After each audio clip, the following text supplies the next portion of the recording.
Audio desync in Valorant can be frustrating, but it can often be resolved with a few adjustments. Follow these steps to help fix the issue. Step 1. Check audio settings. Open Valorant and navigate to the settings menu. Go to the audio tab and ensure that the correct output device is selected. Make sure the volume levels are appropriately set for both in-game sounds and voice chat. Step 2. Update audio drivers. Ensure that your audio drivers are up to date. Go to your computer's device manager, find the audio section, and check for any available updates. Download and install the latest drivers from the manufacturer's website if necessary.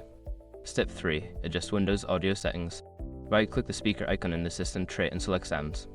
Under the Playback tab, select your audio device and click Properties. Go to the Advanced tab and try different sample rates and bit depths to see if this resolves the desync issue. Step 4. Disable audio enhancements. In the same Properties window for your audio device, go to the Enhancements tab and check the box that says Disable all enhancements. This can help eliminate any processing that may be causing audio delays. Step 5. Restart Valorant in your PC.